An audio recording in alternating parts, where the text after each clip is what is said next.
Welcome to the Masters Alliance. I am Herb Perez, and today we are joined by a very special guest, Grandmaster Leon Preston. He is an amazing individual. I want you to sit down and relax and enjoy this podcast and video as Leon Preston shares his thoughts on refereeing, life, education, and the future of Taekwondo for the modern masters.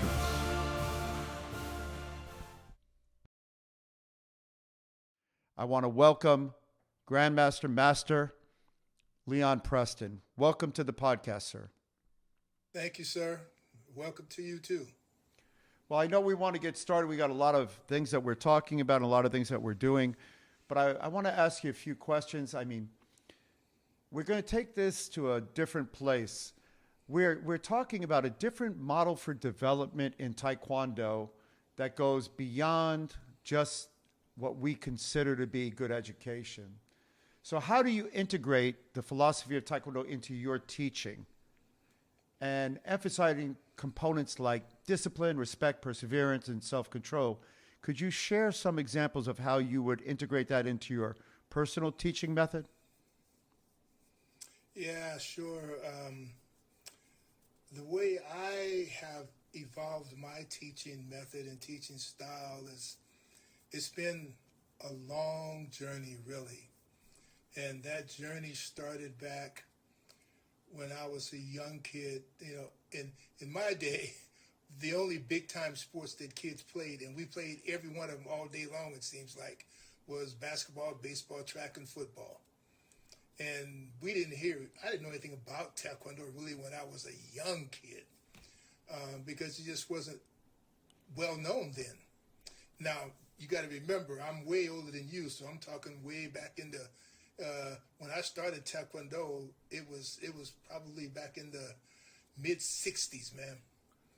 And in those days, there were really very, very few young kids in Taekwondo. It was mostly a young adult and adult sport.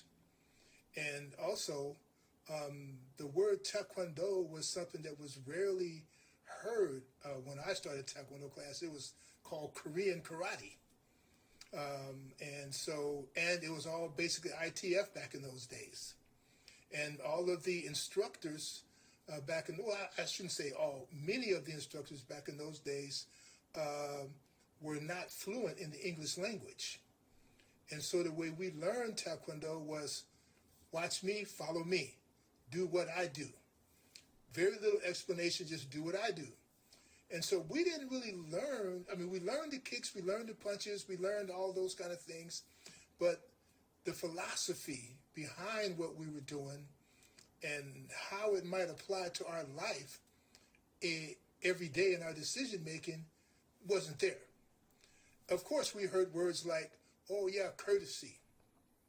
And we heard words like integrity, you know, the basic tenets of Taekwondo. They're still around today. Courtesy, integrity, self-control, perseverance, indomitable spirit. And so throughout the years, I always thought, you know, in playing other sports, I tried to figure out how do these things relate to what I'm doing out here on the field or on the court or on the track? Because they were words. And being a young guy, you know, even in college, I mean, yeah, I knew what courtesy meant, but it was a word. The process of how to act those things out in everyday life in terms of a process, we never really walked through that in class. We just heard the words repetitively spoken to us. Do this, do that. This is courtesy. So we learned by example, which in many ways is okay. But that started my journey to thinking about how do these tenets relate to everyday life? How would I use them if I were trying to make a decision? And then when I really started teaching Taekwondo, based on my graduate education, and I have a master's degree in social work. I'm a licensed social worker. I've practiced every level of social work, from administration to program development to one-on-one individual counseling, treatment, etc.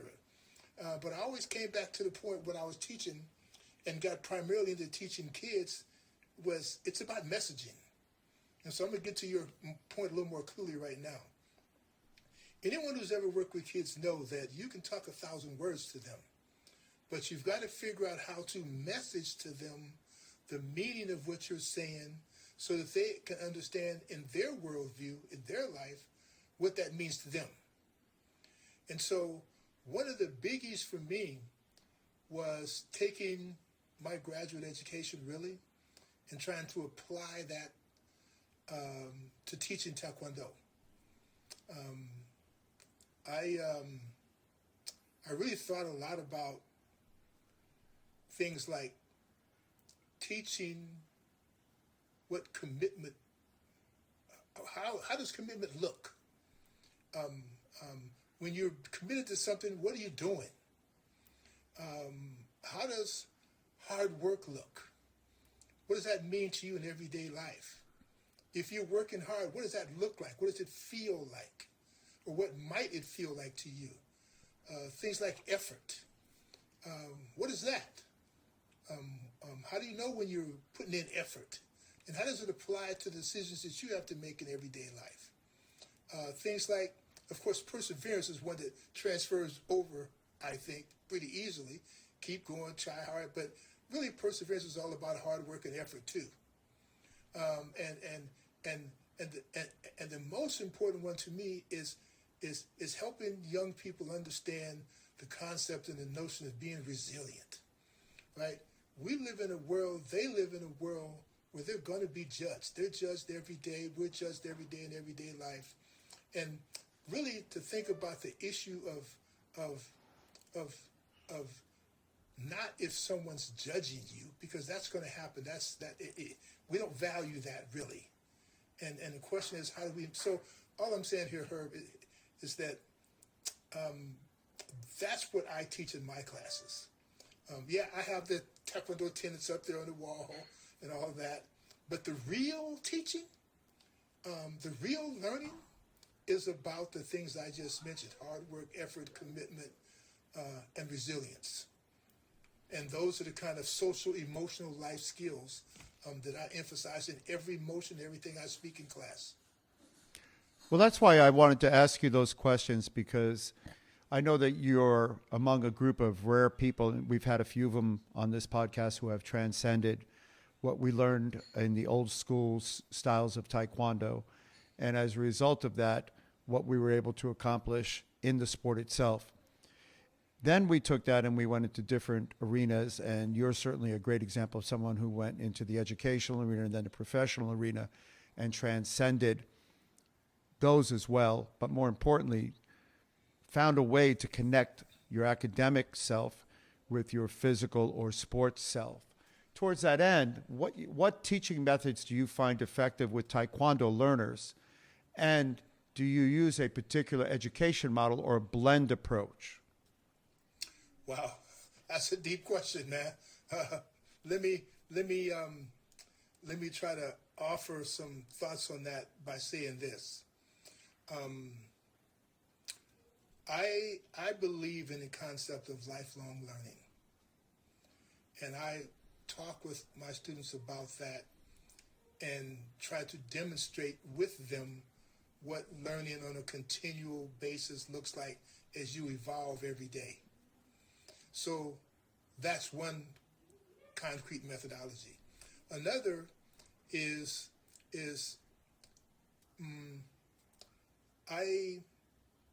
one of the things that I did a lot of research on when I was on faculty at the University of Washington is that I was involved with a premier researcher that developed a concept called healthy behaviors. And I took that model and I try and use it or integrate it into what I do in class. It's a simple model, and the second I say it, you're going to go, oh, yeah, I know all about that. Just didn't use that name. So the concept of why I started my program, Taekwondo to Excel, it's a program where basically I don't have a dojang. I've been teaching for probably 40 plus years, all just in community centers and places wherever I had, in churches where friends would let me use space. But I've been using the same model. And that model is provide opportunity, give recognition, teach real skills, and yeah, technical skills, but more importantly is the life skill, the social emotional skills, set clear standards, and develop trust. Those five big principles are the primary basis of what I try to do in class. I also believe very strongly in persistent positive feedback. No negative input, no negative feedback, persistent positive feedback, which is challenging because there's always somewhere, some feelings are going to come up, somebody's going to do something, and something that's not intended to be hurtful, it's not intended to be negative, but the comment is a form of negative reinforcement. And so I always work hard, and the people who work with me and all the students who've ever been in my place know persistent positive feedback. And so those are the basic premises that I personally try to live by in school, but they're the foundations of why I think teaching instructors is important. They're the foundation of why I think about this concept a lot of how do we teach? How might we teach? What's the process of teaching? What should it look like? And that I'm not talking about teaching technical stuff like kicks and punches. I always joke, and you've heard me say this many times, I can go down any corner and get any old bum off the street to teach somebody how to kick and punch. Now, we can argue all day about the quality of that kick and punch after they've been taught it, but that's not really the issue for me. The issue is how do we support parents who bring kids to our classrooms and understand the real reason why they bring them? And how do we support those young people in their evolving growth every day to become armed with social emotional skills that are going to help them make good decisions and better decisions in life on their journey to realize their dreams? Well, you've hit on the subject, and one of the things that I think is important about the best education, better education systems for Taekwondo's methodology, and that is the concept or the idea that we're thinking about modern level masters and how we're going to teach them to do better. And I think I've heard you use this concept before when we're talking about this subject, certainly in the teachings that I've listened that you've done in that awesome program, but it's the idea of reverse engineering our outcomes. So when you speak about that, what is it that you hope a student would possess at the end when they're just becoming black belt? Certainly not the end, but that's the starting point to learn even more. But when they get to black belt, what are the objectives you have for them, and then how do you reverse engineer that backwards to get the outcomes you want? Yeah, I can put it in simple words, but you and I both know it's not a simple process. For me, it's about watching that student's evolution through a skilled instructor's teaching process around the principles that I've been talking about in the classroom, where you can really see their independent growth around confidence, around how their self-esteem has changed and grown and become powerful, and how they feel empowered by what they've learned in that class in terms of taking it out to the world outside of those walls, that brick and mortar or wherever it is, and how they have learned how to be critical thinkers. Because that's a process, you don't just get to say no. It's a process that you've got to learn how to do, that you have to think through to come to a good decision. And I share with students and parents because I have regular monthly meetings with parents, like I'm sure most everyone does or try to do, and that is, we have to help support our kids learn how to think about their behavior, not necessarily judging it as messaging that they would receive from their friends and their peers. They're not judging themselves at all, but just thinking about their behavior, thinking about what is it that I may want to do differently.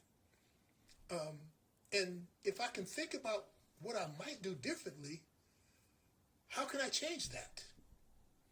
Is it possible to change it? And if I can change it, then what's the process to do that? So it's about understanding change, how to create change in yourself. Basically, I want to see somebody grow up from white belt to black belt if they stay that long, because we all know a lot of students leave way before they become a black belt. But the end product is, to me, you want to see someone who walks tall, who's self-confident, who has a sense of independence, who has an identity, right? Who has a self-identity. And they're not afraid to express and ask questions.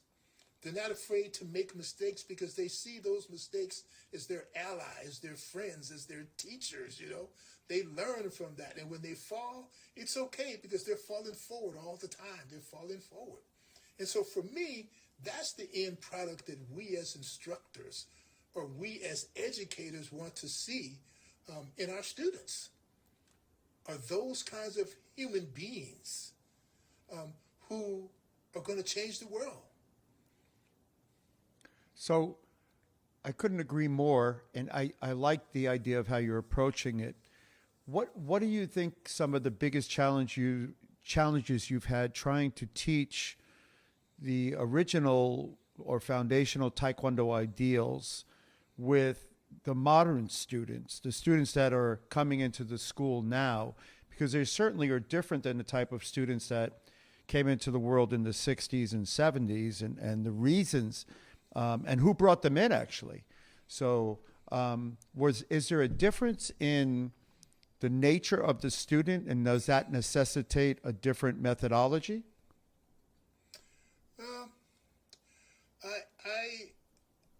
I think there is a difference. I mean, I think if we just open our eyes and look at where we live and think about history, 30, 40 years ago, it was a different world. Kids today have so much more coming at them, so much faster. They have so many more options and choices to make. They've got so many more things to look at and make decisions about or run from and hide from. It's just so much more challenging. And so I think to further the term the modern day master in the today's classroom, I really think has to be armed with a different set of skills than instructors were when I started. A whole different set of skills because the kids are different. The world is different. And if we really believe that Taekwondo, that if a kid walks away from Taekwondo, they're better off in life, no matter how long they've been there, then we've got to take a few steps backwards and say, okay, what's the methodology by which we're training instructors to teach these young kids who are thinkers? They're not necessarily, they're still like kids of the old days. Their decision making at that age still, needs a lot of work. But they think more, they have more coming at them, they have more choices, and they want to speak freely. And they want to participate in decision making. And they want to know why you said and what are you doing that for? And just say because I said so, do because I'm Grandmaster doesn't back it. Because the information flies right over their head or goes out one ear and out the other ear, and they don't pay attention to it because it doesn't mean anything to them if we're not thinking about how we're engaging them in the classroom. You know, I've had parents come to me who've been new to my class, and they say, "Oh, Master Preston, you let that my son call you Leon?" And I'm going, "Oh yeah, well, you know, he's 9 years old, he's 8 years old, he's 6 years old. You know, he'll learn. I'm not trying to forge 10 soldiers in here. I'm trying to forge human beings who recognize choice, who recognize behavior that's going to push them forward or behavior that's going to hold them back." And so for a modern day master or a modern day instructor, or in today's classroom, I think instructors, you know, they've got to understand things like they have to value theory. And if they can value theory, then they've got to value research connected to those theories. And if they can accept the research in some way, shape, or form, then it's how do you put that research into practice in the classroom, which is what we're talking about. How do you put that research into the classroom? And then it's like, how do you look at that practice in the classroom and cipher from that what we would call, from the educational perspective, evidence-based practice. And then if you understand the notion of evidence-based practice, then we get down to the real nitty-gritty, which is what are best practices, right? And then we got something, what are best practices? And then we can begin talking about experiential learners for those few adults who are in our classes today, but also helping the young people understand the whole concept that, you know, it's a little difficult for young people to just set them free and teach them on the same kind of basic adult model that we use in teaching adults. You know, kids, we've got to do a little bit more engaging and interacting with and talking to, not talking and blame. You know, if a kid makes a mistake, no need to point that out to that kid in the group. You talk about it in general terms for everyone. You know, because why? Oh, they're blaming me. They're hurting me. They're talking. You know, and it's not useful. It's not helpful in terms of getting to the ultimate, what I consider to be the ultimate dream, the ultimate goal of why Taekwondo in today's world. So that's a long kind of expansive answer to what you asked me, but I kind of look at it analytically like that, because for me, I like to think about things in that bigger context.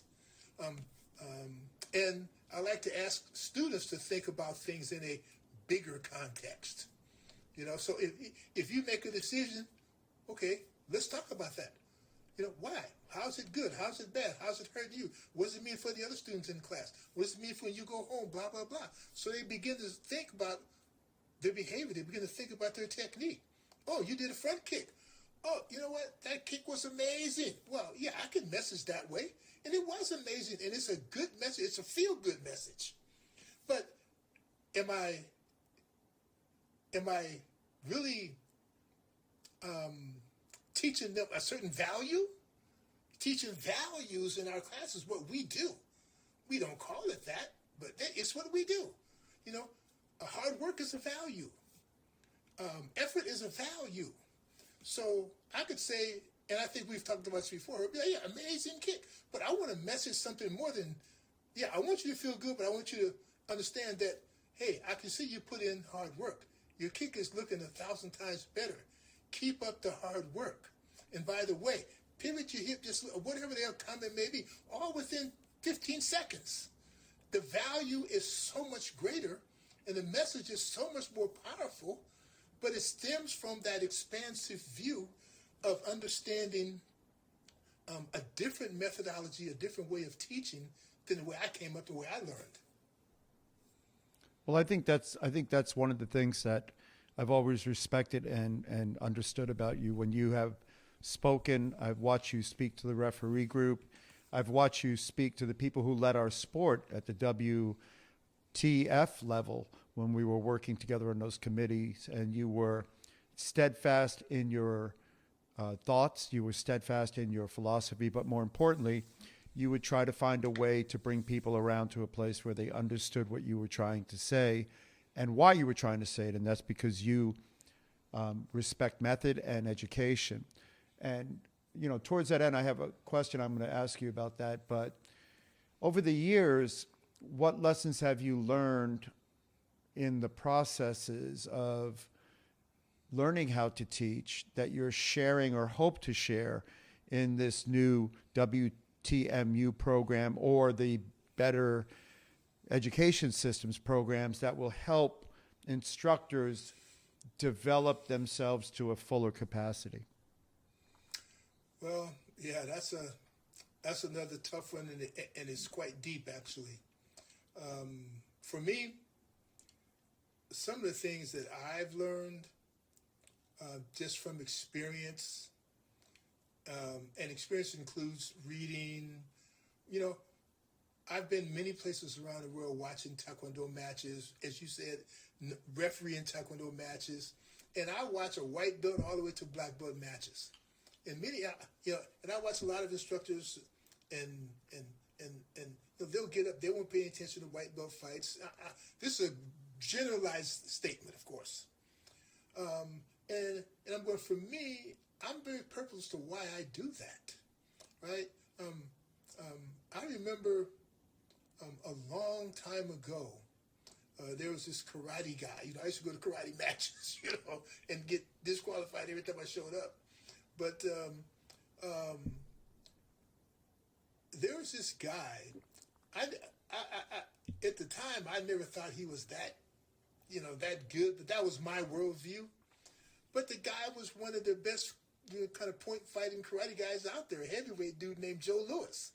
Oh yeah. And he and I were not friends or anything, but I how sometimes kids stand back and they hear things when nobody think they're listening, but they're listening. And I heard him say, and it stuck with me, and I think about it all the time. It's, once a white belt, always a white belt, And I'm going to go, okay, what the hell does that mean? But for me, I took it as it's lifelong learning. And so when I go to look at my experiences that have made me think about things, is what am I trying to learn? I'm always trying to see what value is there out there. What's the takeaway? Because I believe there's a takeaway in every situation, no matter where it is. The question is, am I at a point where I can receive it, where I can see it? But more so, can I understand it? And so this is what I'd say about teaching, right? Is that we have to understand our students.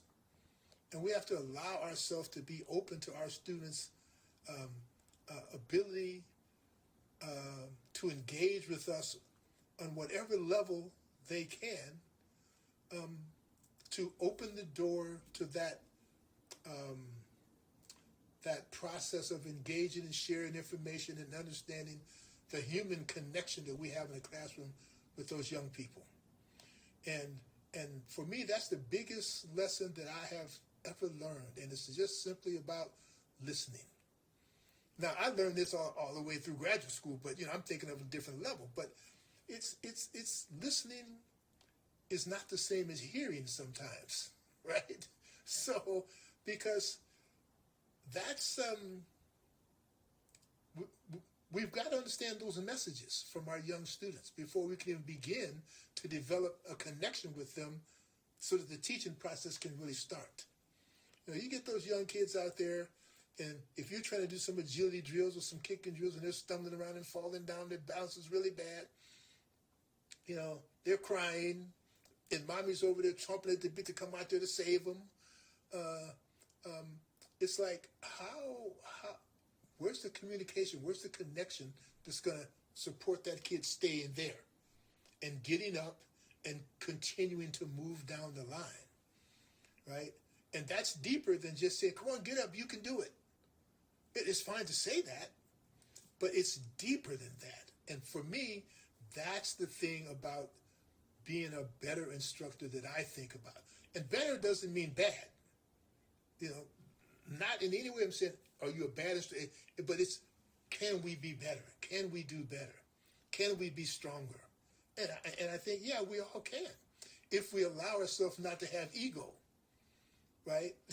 You know, there's a lot of young instructors, and you know, nowadays who they're young, and they think what they're not sometimes, and they talk what they're not sometimes, and so, you know, for me, I think it's just like, hey, let's all slow down and understand, really, who we're teaching, why we're teaching them, and what's the best pathway to do that.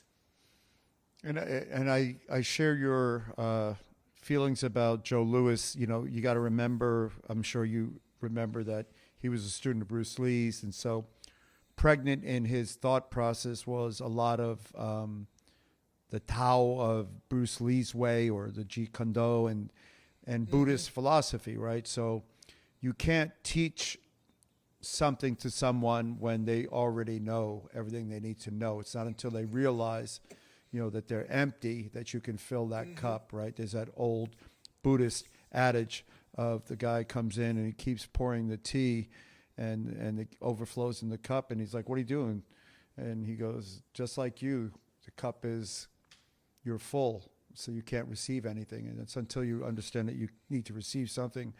I had the good fortune of working with Master Lewis before he passed away in a number of seminars, and he was an amazing athlete and martial artist and a person, and he offered a lot to the students and his philosophy, much as you do. You had said something to me that I kind of want to touch on when we were working on the first coaching program that we worked on together, and you said, I was trying to explain how I thought about teaching and education, and you were sharing with me how you thought about it. And I said, one of the biggest challenges I think that we have is the perception of referees vis-a-vis athletes and coaches. Coaches and athletes look at the referee as an enemy. The referee's not scoring my point. The referee is stopping me from doing what I want to do. And you said a quote to me that I never forgot, and it changed the way that I looked at it. And you said, my job as a referee is to make sure that the game remains beautiful, that I make the game as beautiful as I can. And that means that I have to stop negative behavior so that the game, the integrity of the beauty of Taekwondo can be demonstrated. So I'd like you to talk to our listeners a little bit about that, because that was such a profound statement that changed the way that I looked at the game, and certainly looked at the way that I fought after that. Yeah, you know, refereeing, as you know, is not an easy thing to do. You know, I've refereed basketball. I've refereed high school basketball. I've refereed college basketball. I've refereed in the NBA Pro-Am League. And to me, I liken Taekwondo to basketball refereeing a little bit. You know, football referee, I've never done that, but to me, it's not easy, but it's a much more distinctively clear. In basketball, you got people pushing and bumping and grabbing and crying all the time, and I didn't do this and they did that, and you know, you only got, you know, limited eyes to see things that happen in a nanosecond. Well, that's the same thing in Taekwondo. And so having played sports all my life, from grade school to high school, you know, I went all the way through college on a 4-year football scholarship, you know, and I had some decisions to make after that as to whether or not I wanted to go to a different level. But it's like, who has the most to gain and who has the most to lose in a match? And if we, from my perspective, the referee has a huge responsibility that goes beyond just knowing the rules in the rule book that's printed in black and white, right? I think most every referee knows the rules. I don't think that's the challenge of being a referee, is knowing the rules. I think they know the rules. The challenge is, how do we stand in the midst of a continual hurricane, is how I look at it. It's a barrage of things that are flying around in there all the time on a continual basis. And so the question becomes, we have to we have an obligation to maintain an atmosphere that protects the integrity of the game. How do we do that? Well, as you know, there's advantage and there's disadvantage. And there's perceived advantage that turns into disadvantage. And there's all these dynamics that go on. If a referee doesn't understand those dynamics and doesn't know how to anticipate and interpret those dynamics, then the referee, I don't think is, from my perspective, just is not capable of protecting the game, but also not capable of protecting the best interests of the athlete. That's our job, I think. It's not to say, oh, it's my turn to referee or it's my turn to go here or there. It's to protect the game, it's to protect the best interests of the athletes. And the only way we can do that is to understand the way the fight is evolved from beginning to end, and all the dynamics that go on in the middle. I hear players and coaches all the time say, well, I did this back and the referee didn't see it, or well, I did that. And my response to that is, no. There's no fighter that can do something that the referee can't see. Now, the question becomes why the referee didn't call that. Or the referee might have saw it, but what did they think? Did they think it wasn't? Did they think? So there's all these dynamics. But I just think if the referee doesn't really understand the game or the fight and how things evolve in that match, then the integrity of the game and the beauty of the game is lost. Which, by the way, I think a lot of the rules that have evolved over the last 10, 15 years all has to do not with the way fighters have capacity to fight, but it has to do with two things. One is the electronics, and two is folks making rules because they want to make sure referees didn't cheat them or referees didn't miss something, which to me is all the wrong questions. And so you get wrong answers. But no, I really think it's the referee's job to assure that the beauty of the sport stays on the top, so that athletes have the ability to do the dynamic things they can do, and to do the high impact things they can do.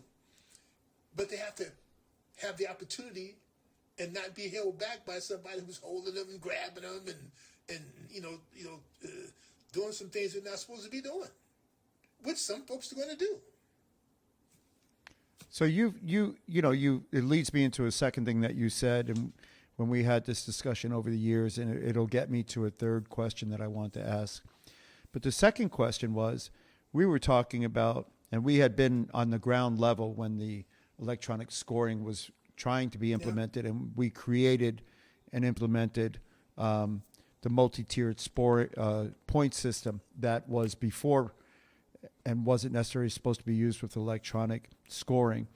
And one of the problems with the original electronic scoring, which was the button method with the hands, was, you said, which is true, the athlete's ability to perform multiple techniques in real time has exceeded the ability of a referee to physically push the buttons in response. And it necessitates, which is one of the things that you said, that the referee understand the game to a certain level so that they can anticipate what may happen and then see if it occurs. And the example I can give you of this is, if someone were to round kick to the backside of the body, as a Taekwondo player, you know what the potential counters are for that. You know what patachuggi is. You know what this is. If an athlete's going to round kick to the stomach, you know one of the potential counters is back kick. So as a referee, with buttons, when it was buttons or whatever, you'd have to have the physical ability to press that button if it happened. You couldn't wait till it happened because the window would close for the opportunity. But that was the problem with the original electronic scoring, and this electronic scoring has a different set of problems. And Dr. Kapner and you shared that thought process as well, as far as specifically, and I agree with you, that a referee needs the ability to have enough experience and understanding of the game to predict what might occur and then see if it does in fact occur, to be able to score it. It's at least now. I guess the question that arises from all of that is it possible, what changes would you see that would be necessary to return the game to a form that it was closer in its original intent, which was a full contact martial art based on power and speed, as opposed to just, we've removed the referee out of the equation. So if it hits the chest protector, regardless of what it is, technique or not a technique, it goes up, and because of the lack of the referee to change that, it stays up. So what would you see as a potential solution to address the deficiencies in today's, and I'm assuming they're deficiencies or challenges in today's game, to get it to a place where it could return to some sort of semblance of what it used to be, perhaps? Yeah, that's a challenging question. I agree with you. The Taekwondo matches have changed a lot. In some ways now, I think there's a little, I don't know if it's effort or a natural evolution or something. It's starting to come back a tiny bit, because when I look at, irrespective of what the rules are or who did what, it's like, who's winning around the world and what are they doing in spite of the rules? Now, let me say this first. I've always felt electronic scoring, I don't really have a big issue with electronic scoring, but I think it can't be by itself. I think there has to be a merger of human and electronics, some kind of way, so that when things could be corrected and should be corrected, that electronics won't allow you to do, you can do it. The referee can do that. Because the referee is the one in charge of the ring. And so that's one. We've got to look deeper and broader at how that can happen. I think the move to manage the way lead leg techniques evolved into what it has been up until probably a year or two ago. I know they're trying to work with that and manage it back a little bit, but it makes me think that somehow the rules came around, that I think they were trying to get rid of one way of somebody using a lead leg, and they started this other lead leg thing to counteract the way that one person was doing it, and so it evolved into something I don't think anybody anticipated, which is that, the kind of tiki-tack, I call it tiki-tack kind of taekwondo that evolved out of that. And I'm not so sure that was the intent. But my point is this. Taekwondo, if we really want to see the dynamic beauty of Taekwondo, then we've got to have rules and people who understand the application of the rules that allow players to do what Taekwondo is capable of doing in terms of exhibiting its high-level potential of techniques. So the idea of, well, let me say this. I was going to say earlier, the fighters I see winning the most are those guys and those young ladies who are active. They're active, either they're agitating the distance, they're moving, they're faking, they're cutting, they're using dynamic angles to cut, to counter, to do many kinds of techniques, and they're not just stuck on a lead leg thing or one technique or two techniques. They're really going out there to fight. And those are the fighters I see who are now those fighters always, in my opinion, had an advantage. And somewhere they got kind of lost in the middle. Now I see they're starting to come back. Those fighters who are on top of the world, those are the ones I see winning a lot. There's probably a lot of reasons why that is, but I think we've got to reward activity. We've got to reward activity. And I think that's way back in the day, as you said, when we were sitting in the room talking to the WTF about that, and you were not your Zen self in that meeting. It's that's what we've got to think about: is how do we reward difficult techniques, and how do we reward high-level combinations? Because that's incentive, right? And athletes, they're athletes. They're going to do whatever they think they can do to get them ahead.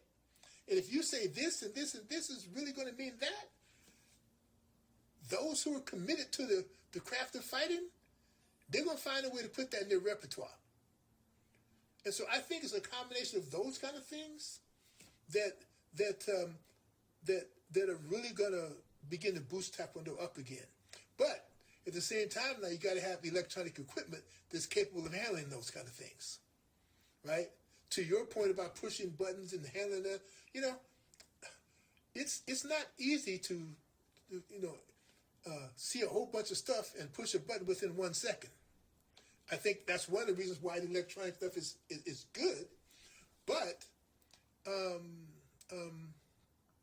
it still needs some work in terms of how can we help it do better and reward athletes to the max. I think that, and I'll share one story along the same lines of the reactivity. I was fortunate enough to serve in my community in an elected position, and my police chief called me and asked me if I would take part in an armed shooter drill in a school. They were going to practice situations, and he wanted me to see what the police did and how they trained. And this was probably during a time where there were some policing issues, not in our community, but certainly in communities around the world. And so I said, of course. And so I watched what they did and how they did it. And then they said, would you like to try? And so they gave me one of these real guns, but instead of bullets, it had wooden bullets with chalk on them, so you could see where they hit. And they gave me a scenario. They said, go into this room. In this room is a distraught parent. His wife has the child. He's come to the school with a gun, armed. He wants his daughter. We want you to go in and diffuse the situation. So I go in, and as soon as I go in, I see the guy, and he's acting distraught. He's saying all this stuff. And I said, sir, are you okay? Can I talk to you for a minute? I just want my daughter, blah, blah. Next thing I know, he shoots me. Right? I get hit with the wooden bullet and the blue chalk on myself. And so they're like, okay, well, also look to your left. There was another guy over there with a gun. Look over here. And I was like, oh my gosh, I wish I remembered all that OODA loop stuff that I was teaching in my courses. So I go outside and I say, okay. They say, okay, we want you to try again. Find cover, do this. I said, can I shoot him? So they go, yeah, and I go, okay. I go in the room, and the same scenario starts. He raises his gun, and I shoot him. They go, what did you shoot him for? I said, he was going to kill himself anyway. The reason I tell this story, the funny part about it is what it is, but until you're in that moment where you realize because they had a second part of the drill is go in and shoot only bad guys, not good guys.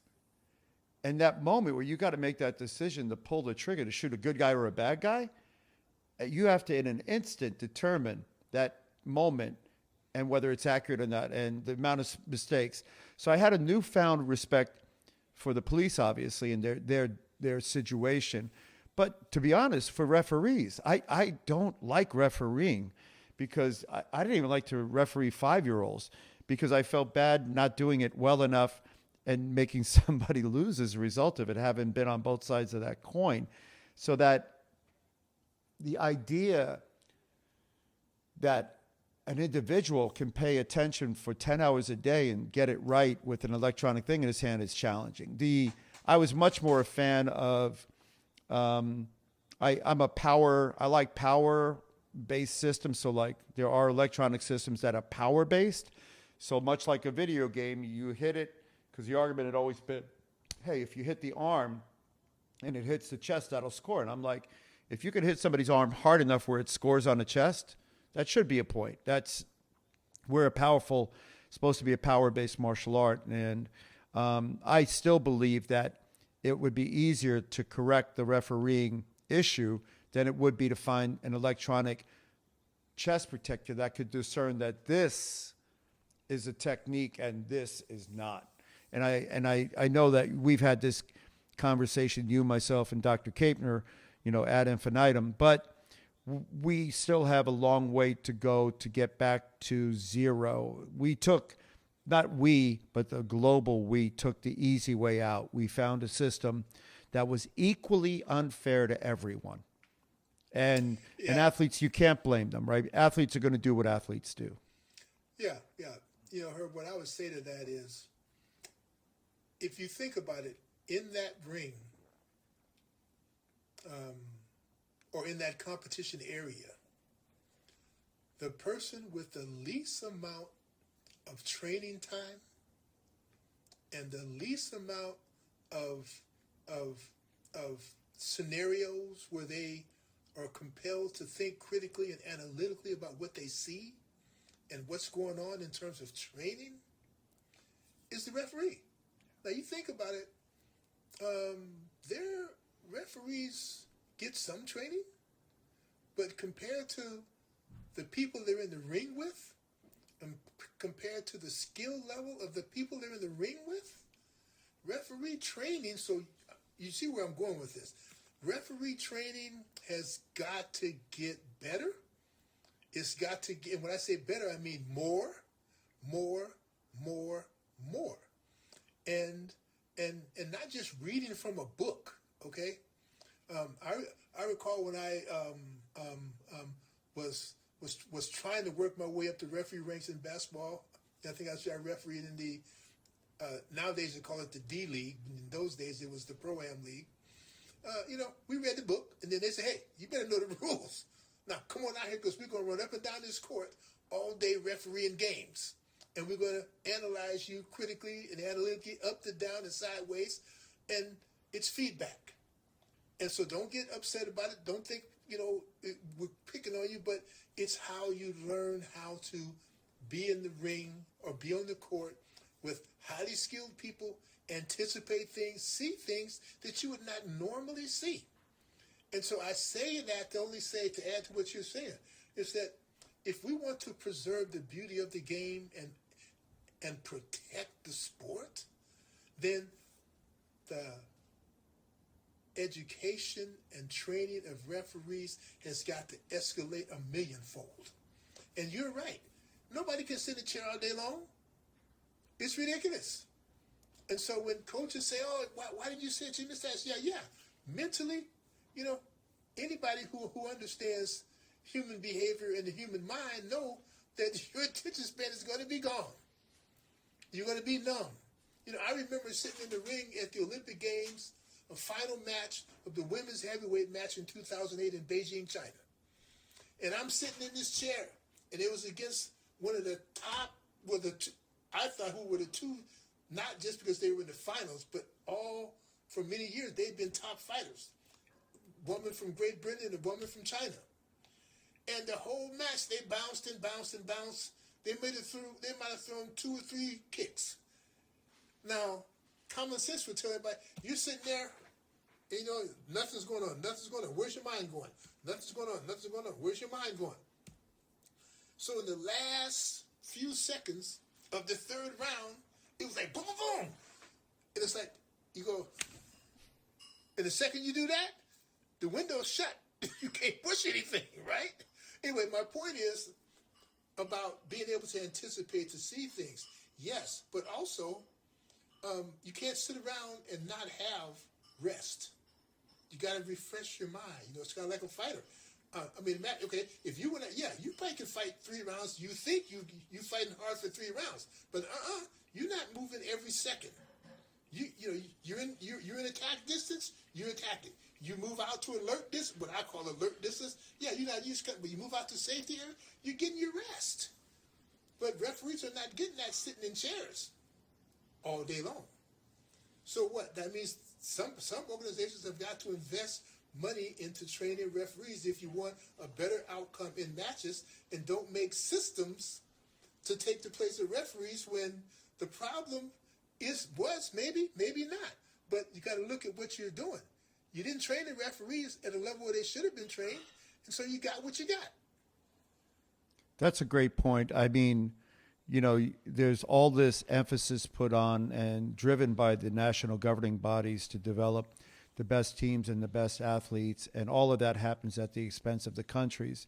The one organization that has the responsibility for the training and conduct of the event and actually conducting the event, the WT, doesn't invest in the very thing that is going to showcase those athletes. So they'll invest in television screens and backgrounds and elevated platforms. Mm-hmm. But the most important aspect of what's going to make that match happen well are the referees, and it's the least amount of effort and money that's spent. That's like, having this amazing event occur inside a glass cage or windowed facility, and then you don't clean the glass. So what do you expect to see? You haven't provided a fertile area for the thing to be viewed in its beauty. And then imagine if you had a basketball game like that and you didn't have the best quality referees that you could have. You're not going to get the best outcomes. So, I mean, it's another conversation. We're going to have more of these types of conversations with myself and you and Dr. Kapner on a separate podcast where we talk about what the future is of Olympic-style taekwondo and what's happened to what used to be a bifurcation between the martial art and the physical sport. Now there's a trifurcation between the sport. In other words, what do you have to do to win in the sport, and what connectivity does that have to do with the martial art itself, and then the actual things that you might use that would be effective. Because what's happened now is there's a third level of training necessary just to win. You have to do all these things that don't have any practical impact whatsoever, including the front leg stuff, and then not connected back to a technique that really originally would be hurtful. There was a time when all you had to do if you wanted to train for sport taekwondo was do taekwondo, because a round kick had to be delivered with sufficient power in order for it to score. And if you had to deliver with that power, it made it susceptible to back kick or back hook kick. Well, if you don't have to do that any longer, you can just kind of lift your leg and touch the chest protector, make contact.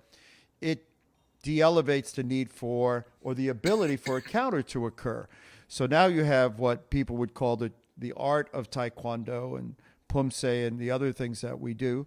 And now you have us that still teach it, what we consider to be power and taekwondo and real taekwondo technique. And then we find ourselves having to teach athletes in our school a different type of taekwondo to be able to compete if they wanted to at the Olympic Games. And, I, for one, just to be honest, I can't watch it. I tried today to watch the qualifier for the Olympics, and I couldn't find a minute or two to watch. And it was a shame, because I see athletes that are obviously athletic and have ability, but they don't need to do anything more.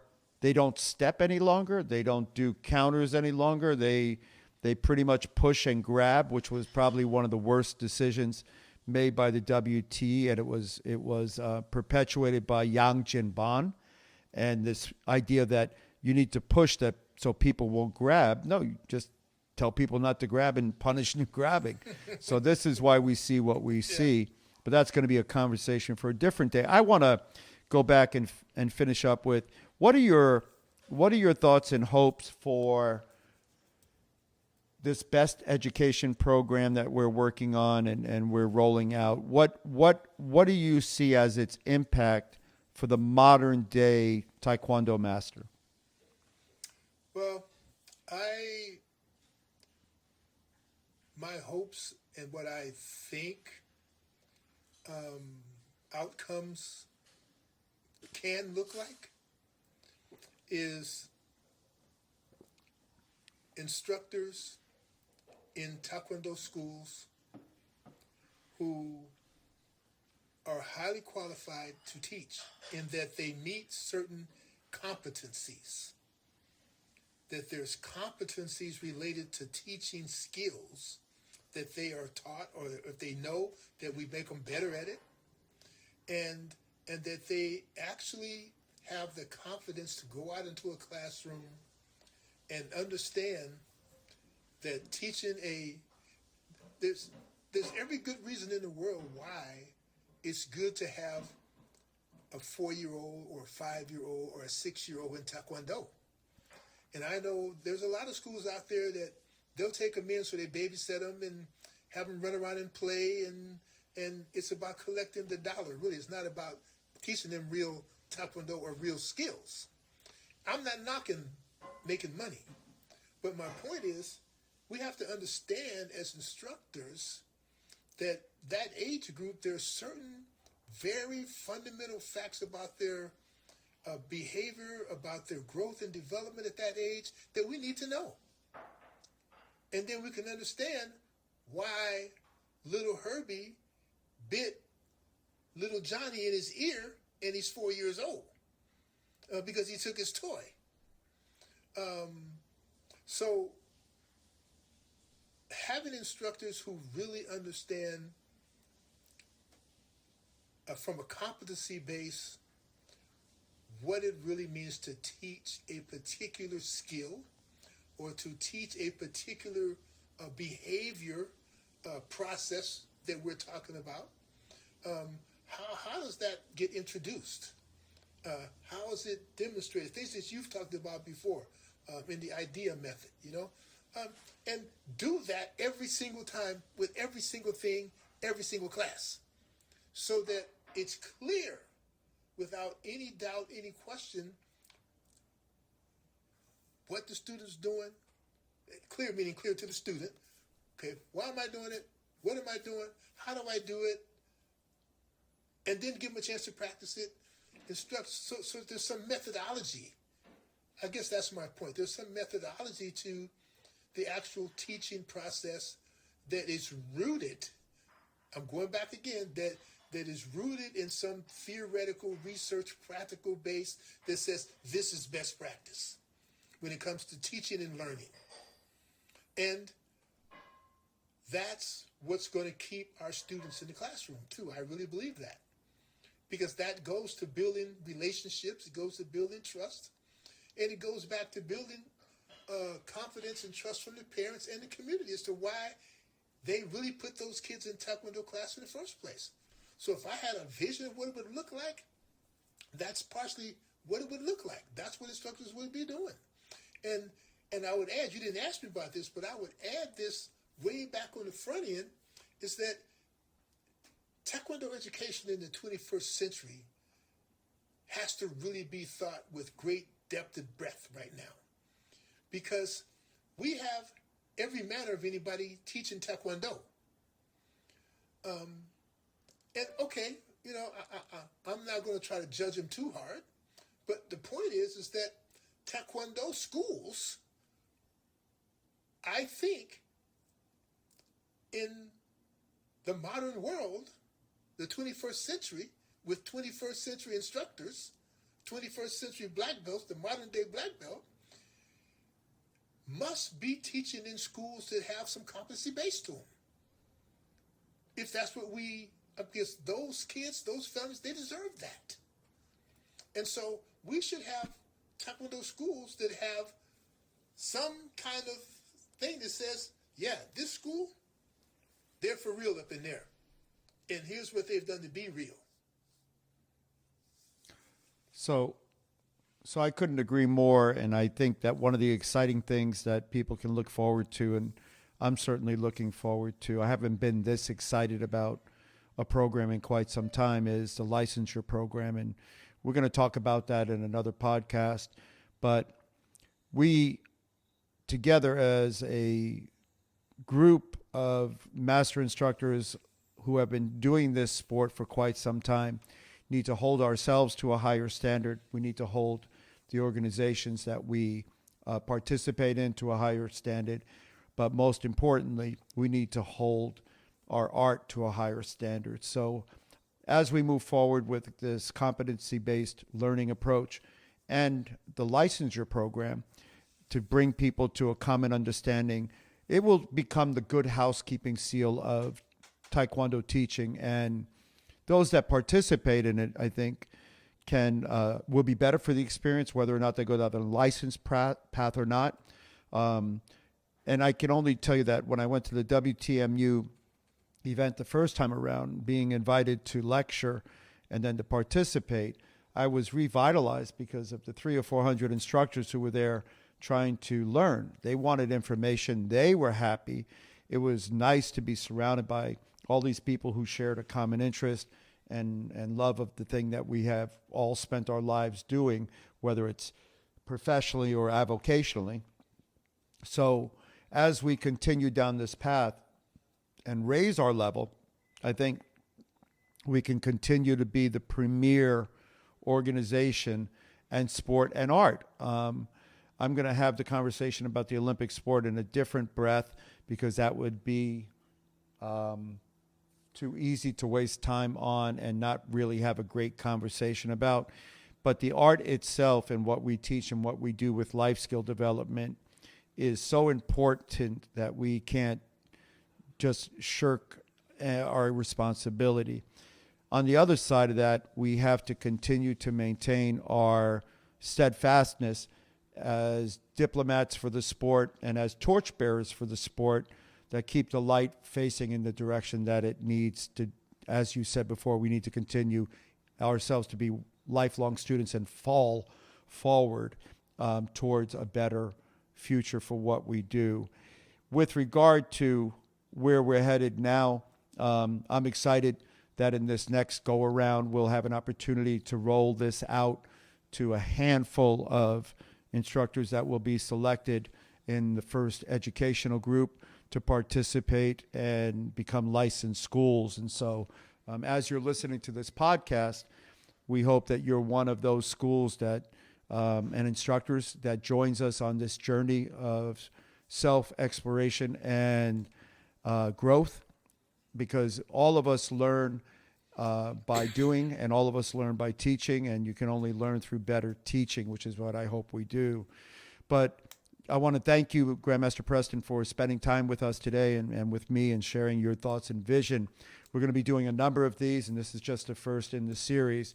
But as someone who has been an athlete who's been refereed by you, someone who has been a junior of yours for many years and watched the great athletes who have come out of your area and competed against many of them, and then as someone who's learned a great deal from you and then had the honor to be a colleague in the development of some previous programs and certainly now this one, your insights are poignant and on topic, and your passion for education is evident in every way that you look at it.